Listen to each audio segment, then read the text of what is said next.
Welcome to tonight's episode of Beyond Focus TV. I'm your host, Lydia Patel, and as always, I have another special guest with me. She goes by the name of Alessandra Fiorenza from One to World. She'll be with me for the next 30 minutes, so stay with us. You're watching Beyond Focus TV. Beyond Focus TV allows you to discuss contemporary topics affecting the Caribbean people on both a national and local level. The show features informed guests who offer insight, debate, and evaluate various issues. Beyond Focus TV builds on the station's mission to provide useful information to the Caribbean people in New York and abroad. Beyond Focus TV, where our viewing audience can get educated, informed, and empowered.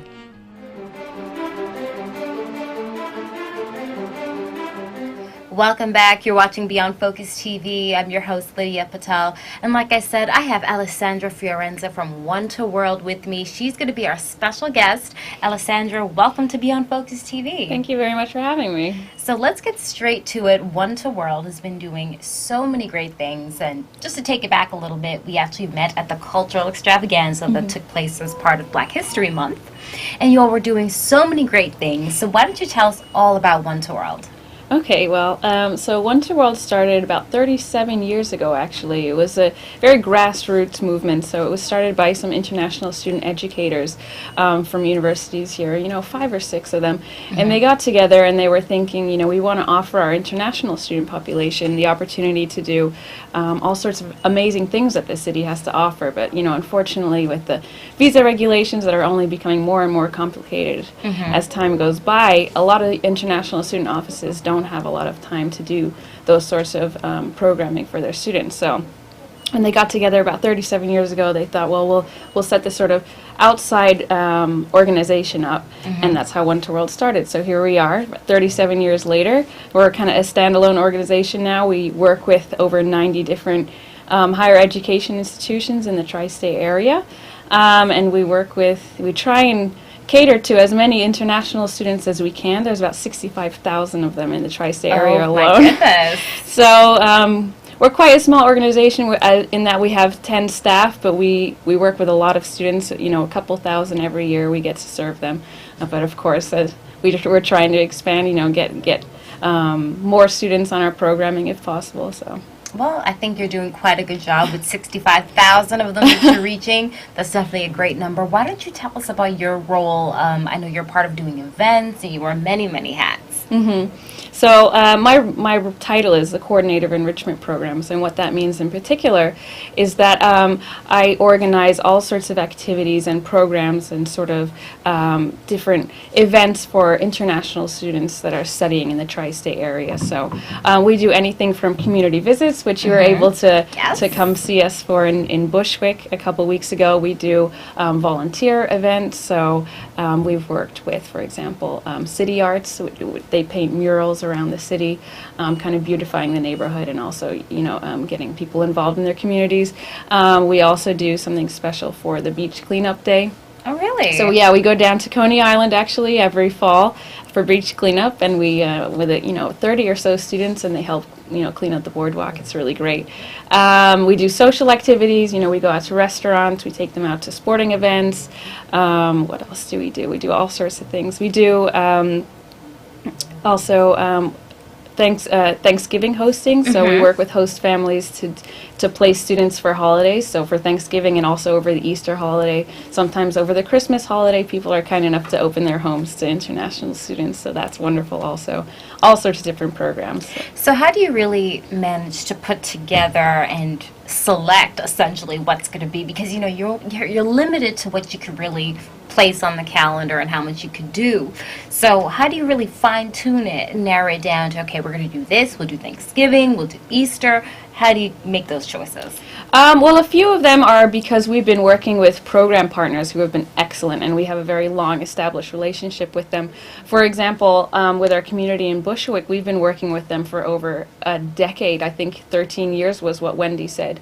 So Wendy Gilgis is actually our contact in Bushwick, and she said, I was speaking with her about how it started, this weekend community visit in Bushwick, and she was telling me about 13 years ago that she saw something about One to World in the newspaper. We were doing a community visit up in Queens, I think, working with a church there.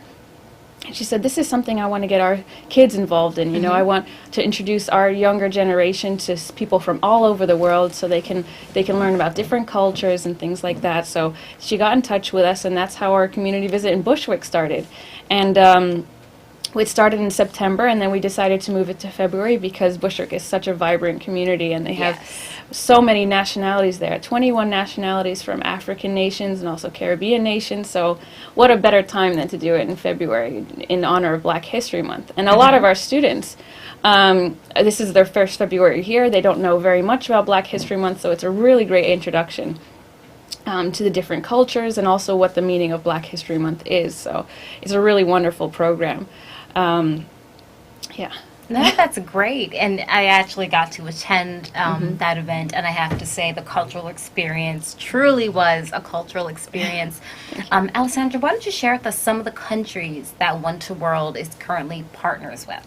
So we have students from all over the place. For example, I would say on average, it really depends on the program because the programs are different sizes, but I would say, you know, we have anywhere from 5 to 60 different nationalities, you know, depending on how big the program is. And so we have a lot of students from all over the place. We have a lot of, well, we do get a lot of Chinese students, and that's just because there's a lot of Chinese students studying here in New York City. They're actually the largest subsection of international students in the United States. I didn't know that. Yeah, there's a lot of them.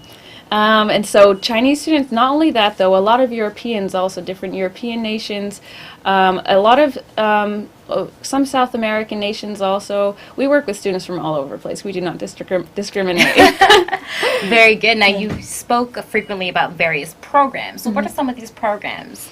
So besides the community visits, which are wonderful, they're some of my favorite programs because they really afford the students the opportunity to not only discover different facets of American culture, for example, Black History Month and the Bushwick visit, or we do also community visits to Pennsylvania and to Connecticut over Thanksgiving, so they get to experience Thanksgiving meals with American families. We also do a visit over Easter, so they get to experience Easter with American families, and that's really wonderful. So those are my favorite ones, the community visits, because students get to build a rapport with their host families, and they really enjoy getting to make those sorts of relationships, those meaningful relationships. But besides that, I think our volunteer programs are also wonderful because there's such a great tradition of volunteerism in American culture, I feel. And that's something that we try and introduce the students to when they come here, because in a lot of their countries there is not this tradition of volunteerism. So no, that's truly amazing. What would you say is the reception? Are the students really happy when they get to be a part of this? What are some of the feedback that you get? Oh, definitely. And it really, I mean, the feedback is always very positive, but it really differs from program to program. For example, earlier in the fall semester, so in September, we actually took a group of students down to Lower Manhattan, and they were restoring a mural in honor of 9/11. So they were actually painting what was going to be the World Trade Center, and they really enjoyed that, being able to leave their mark physically on the city as well as doing something to beautify the neighborhood. So. That's great. Briefly tell us about some of the challenges of keeping One to World going. If this is a non-for-profit organization, start telling us about that. So, as I mentioned earlier, there is a huge international student base. We have 65,000 international students in the tri-state area alone, and as a relatively small office, we do have a capacity that we can, there is a certain capacity that we can't reach all of those students, unfortunately, and we want to continue to expand our programming to reach as many students as possible, and at least reduce our waiting list, because our programs really have long waiting lists because they're so popular and they're wonderful programs. So I know. Well, that's definitely one of them. Hold that thought, Alessandra. We'll be right back. And, of course, if you want to get in on sponsoring the segment here on Beyond Focus TV, simply send us an email at info@beyondfocusmedia.com. Stay with us. You're watching Beyond Focus TV.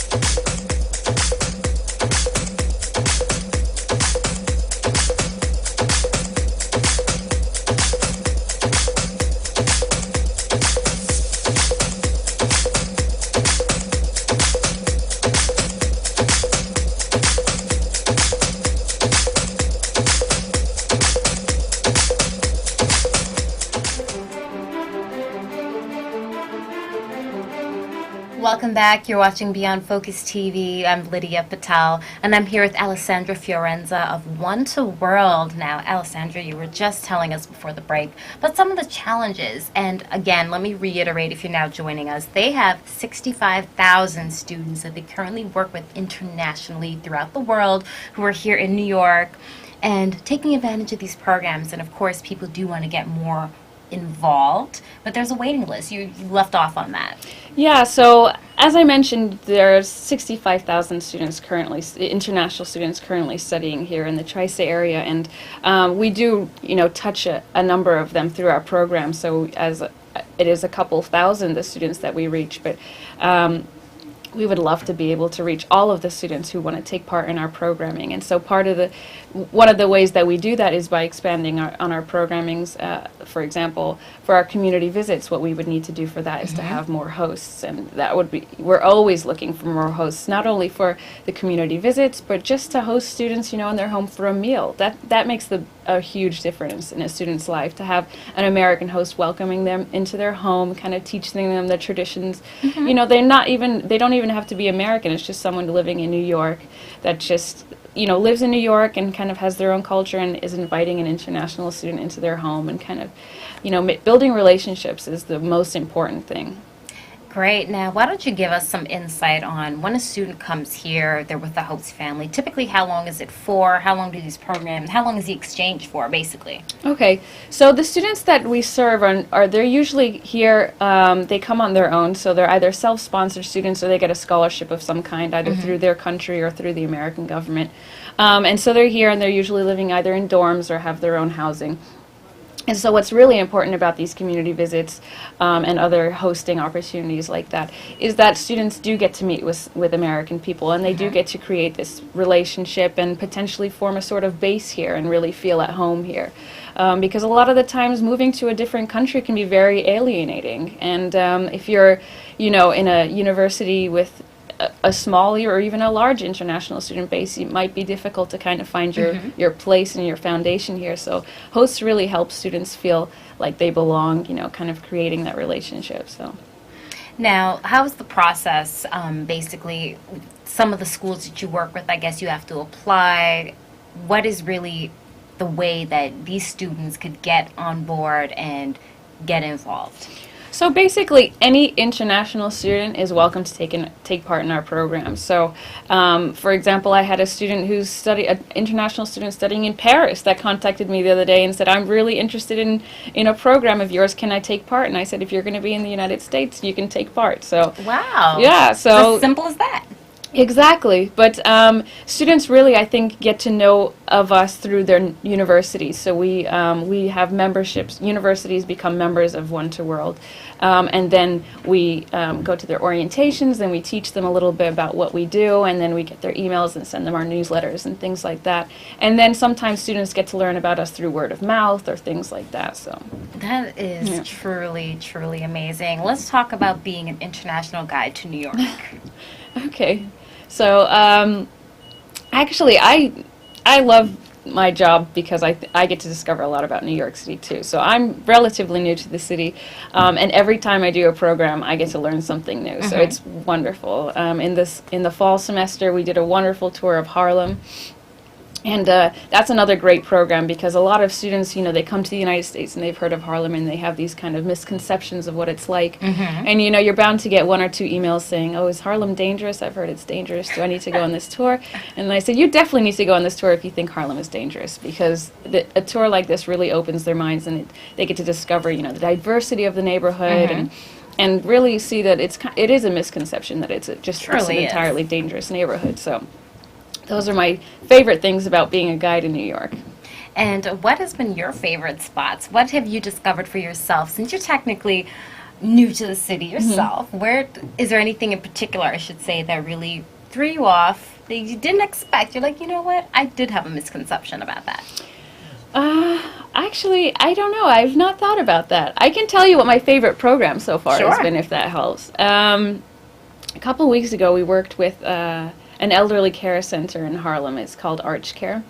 And we spent the morning there with they're not residents, they don't live there, but they're participants, so they go there just for the day. And we went with just a group of international students. Most of them were Japanese, some of them were Chinese, some of them were from Europe also. And we spent the morning there, and most of the participants from the elderly care center were actually from South America and didn't have a lot of English speaking skills. So we were doing crafts with them, and it was wonderful to see the students really interacting with the people, with the participants there through, kind of breaking through this language barrier, through their crafts and just laughing and learning and teaching each other. And it was a really wonderful program because you could really see that both groups of participants really got a lot out of it. So that's definitely been my favorite thing. That's been one of your top favorites. And you brought up a very interesting point about the language barrier, which is something I wanted to talk about. What if for host families who may not be a little bit weary, so to speak, about hosting a student who may not even speak English, or they're maybe limited English? Well, some of our students do have limited English, but my message to those host families is please do not let that scare you at all. Okay. One of the most amazing things about meeting people from around the world is discovering that you can communicate even if you don't speak the same language very well. And I think that's a very liberating thought also, and I think that's one of the things that we try and do by having hosts meet with international students, is to kind of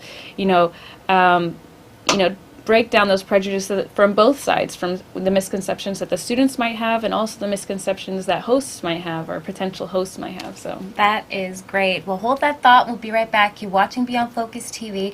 And don't forget, if you want to sponsor a segment of Beyond Focus TV, simply send us an email at info@beyondfocusmedia.com. We'll be right back. You're watching Beyond Focus TV.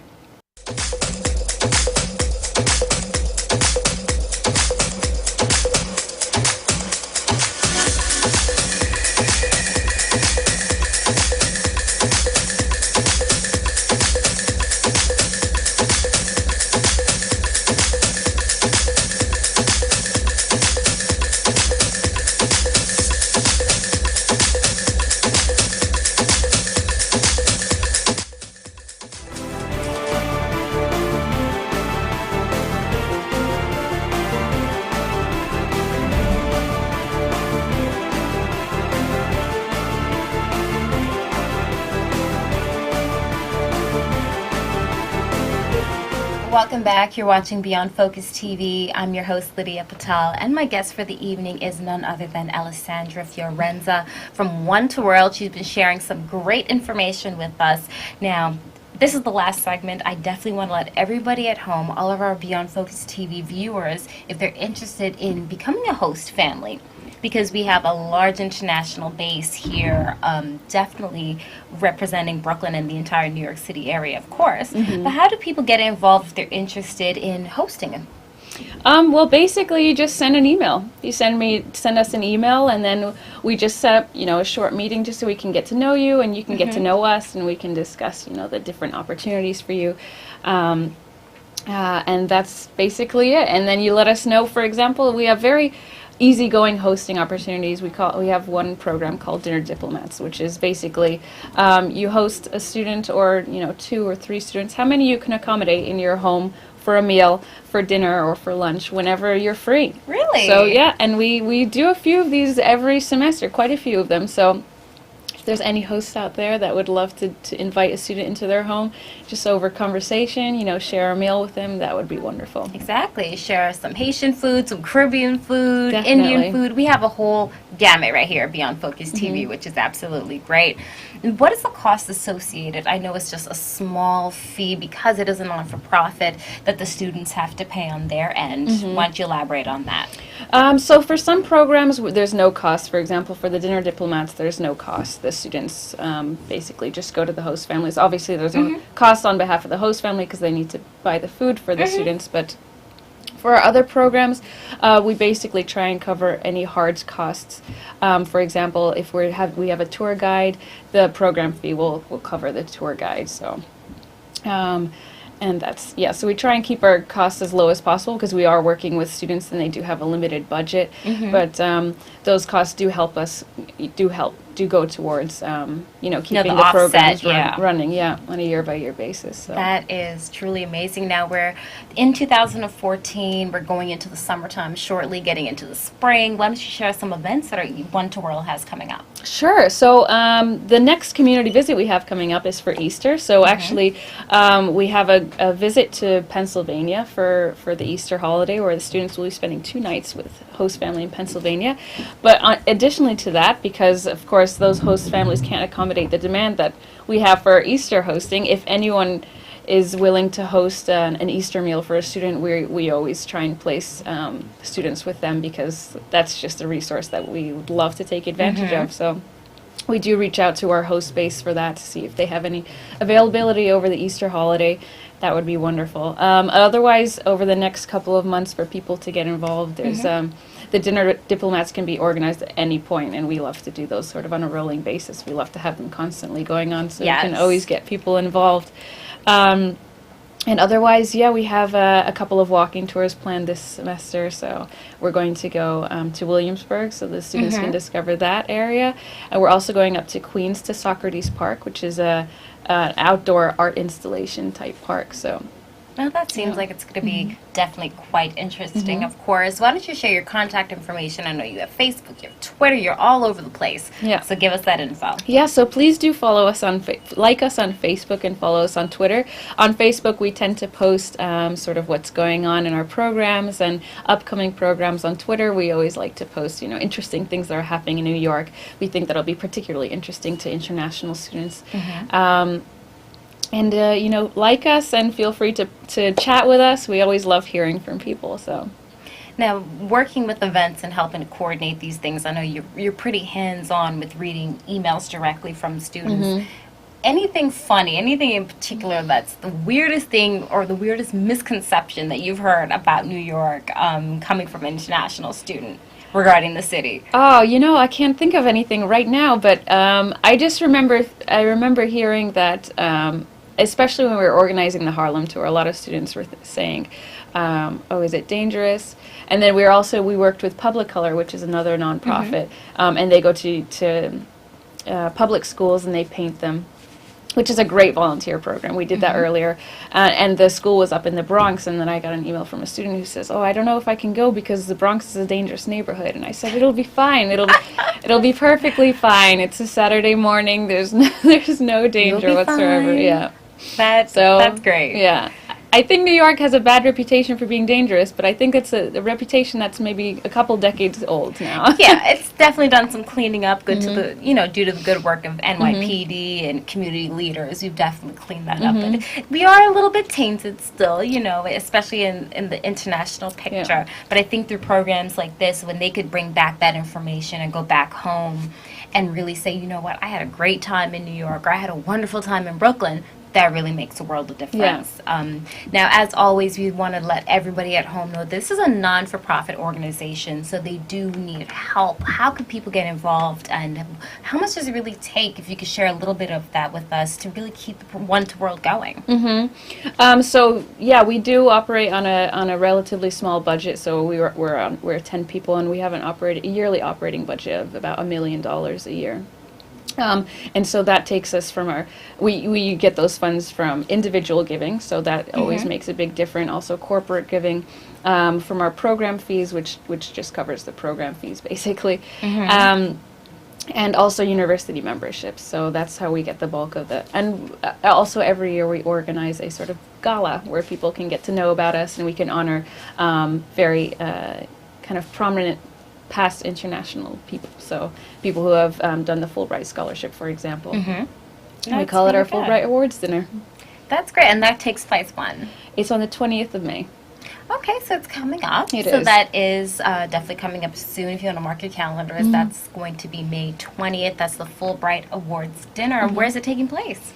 It's going to be in, I forgot. I think the Waldorf Astoria. Waldorf Astoria. Very, very nice place. If you have not been to the Waldorf Astoria, then I think you definitely want to do that. So that'll be coming up. So Keep us posted, and of course, I know it's going to be on your Facebook and Twitter. Any final messages to the Beyond Focus TV family? Anything that you want to say as an official representative here tonight?